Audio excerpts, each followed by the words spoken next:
விநாயகர் சதுர்த்தி விழா நெருங்கி வந்தது.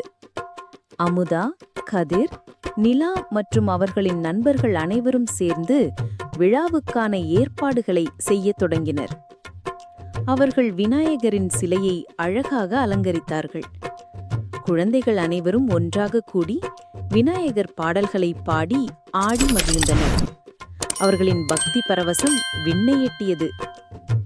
குழந்தைகள் ஒவ்வொருவரும் தங்கள் கைகளால் வண்ண காகிதங்களையும் பூக்களையும் கொண்டு வந்து விநாயகர் சிலைக்கு பின்னால் ஒரு அழகான மேடையை உருவாக்கினர். நிலா ஒரு சிறிய மேசையை துடைத்து அதன் மேல் பிரசாதங்களை வைக்க தயாரானாள். குழந்தைகள் அனைவரும் உற்சாகமாக விநாயகர் பாடல்களை பாடினர்.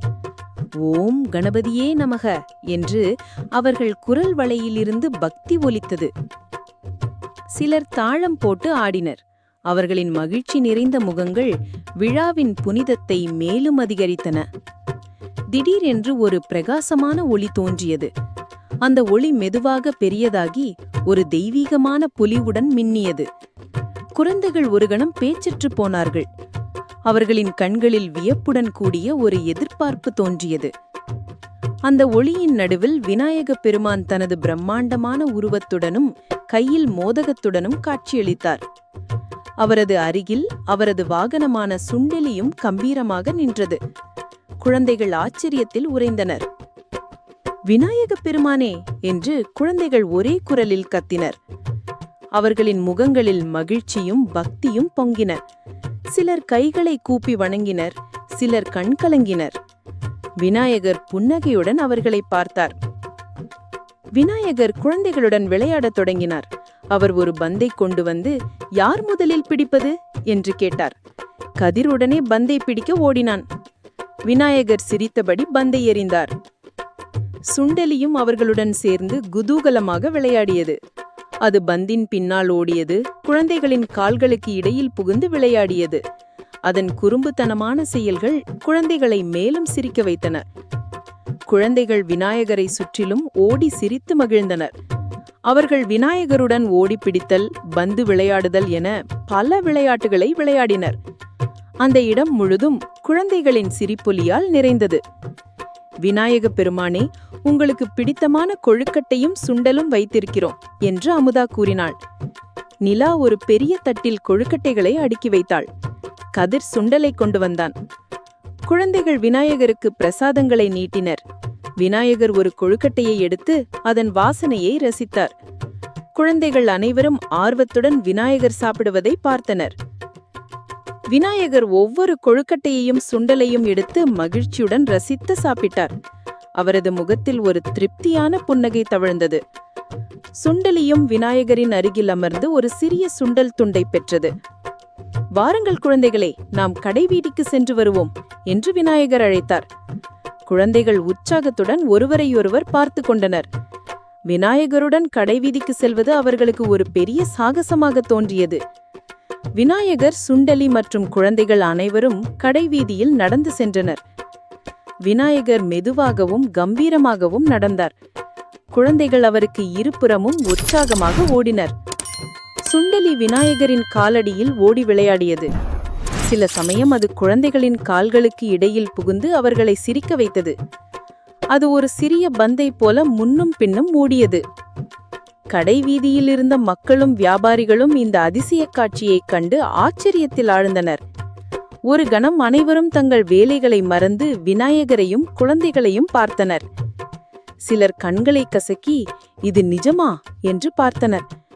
விநாயக பெருமானா என்று மெல்லிய குரலில் ஒருவரையொருவர் கேட்டுக்கொண்டனர். அவர்களின் முகங்களில் நம்ப முடியாத ஒரு வியப்பு தென்பட்டது. இந்த அற்புதம் மெதுவாக கடைவீதி முழுவதும் பரவியது. மக்கள் கூட்டம் கூட்டமாக விநாயகரையும் குழந்தைகளையும் பின்தொடர்ந்தனர். அவர்களின் முகங்களில் ஆச்சரியமும் பக்தியும் ஒருவித ஆனந்தமும் கலந்திருந்தது. சற்று தூரம் நடந்த பிறகு விநாயகர் ஒரு பெரிய மரத்தடியில் அமர்ந்தார். அந்த மரம் நிழல் நிறைந்ததாகவும் அமைதியாகவும் இருந்தது. குழந்தைகள் அனைவரும் அவர் முன்னால் ஆர்வத்துடன் அமர்ந்தனர். குழந்தைகளே, நான் உங்களுக்கு ஒரு கதை சொல்லப் போகிறேன் என்று விநாயகர் மெல்லிய இனிமையான குரலில் கூறினார். குழந்தைகள் அமைதியாக கேட்டனர். அவர்களின் கண்கள் விநாயகரின் முகத்தில் நிலைத்திருந்தன. விநாயகர் ஒரு ஞானம் நிறைந்த கதையை சொல்லத் தொடங்கினார். அந்த கதை ஒரு சிறிய பறவையை பற்றியது. அந்த பறவை எப்படி தன் விடாமுயற்சியால் பெரிய சவால்களை வென்றது என்பதை பற்றியது. விடாமுயற்சியும் நேர்மையும் வாழ்க்கையில் வெற்றிக்கு வழிவகுக்கும் என்று கதை வலியுறுத்தியது. குழந்தைகள் அந்த கதையை மகிழ்ச்சியுடன் கவனித்துக் கொண்டிருந்தனர். ஒவ்வொரு வார்த்தையும் அவர்களின் மனதில் ஆழமாக பதிந்தது. அவர்கள் கதையில் வரும் பறவையுடன் தங்களை பொருத்தி பார்த்து கொண்டனர். கதையின் முடிவில் விநாயகர் குழந்தைகளுக்கு நல்ல அறிவுரையும் கருத்துகளும் கூறினார். எப்போதும் உண்மை பேசுங்கள், பிறருக்கு உதவுங்கள், கடினமாக உழையுங்கள், இவைதான் உங்களை சிறந்த மனிதர்களாக்கும் என்றார். குழந்தைகள் அதை கேட்டு மகிழ்ந்தனர். விநாயகரின் வார்த்தைகள் அவர்களுக்கு பெரிய உத்வேகத்தை கொடுத்தன. பின் விநாயகர் அவர்கள் எல்லாருக்கும் ஆசி வழங்கினார். உங்கள் வாழ்க்கை செழிப்பாக இருக்கட்டும், நீங்கள் எப்போதும் மகிழ்ச்சியாக இருங்கள் என்று வாழ்த்தினார். ஆசி வழங்கிய அடுத்த நொடியே விநாயகர் அங்கிருந்தே மெதுவாக ஒரு பிரகாசமான ஒளியாக மாறி மறைந்தார். அவரது சுண்டலியும் அவருடன் மறைந்தது.